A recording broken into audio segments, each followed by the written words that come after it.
Beredar video memperlihatkan Pak TNI gendong pria penyandang disabilitas menyeberang jalan, viral di media sosial. Video tersebut diunggah oleh akun TikTok Para Rider Kujang 1, Minggu, 12 Februari 2023. Prajurit Yonif Para Rider 330 TD, Praka Ijrah membantu seorang bapak penyandang disabilitas yang hendak menyeberangi jalan dengan arus yang lumayan ramai, Nagrek, Kamis, 9 Februari 2023. Kejadian ini bermula pada saat Praka Ijah, Praka Emilio, Praka Rasul, Praka Iza, Praka Bobby dan Prada Delvin yang bertugas mengamankan pertigaan jalan.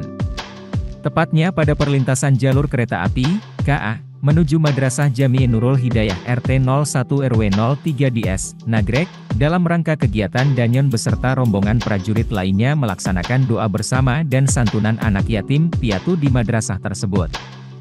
Video yang diabadikan oleh rekan Ijrah tersebut sontak viral di TikTok.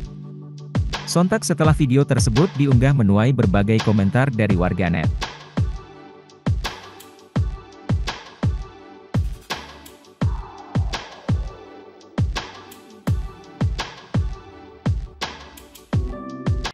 Terima kasih sudah nonton, jangan lupa like, subscribe, dan share ya!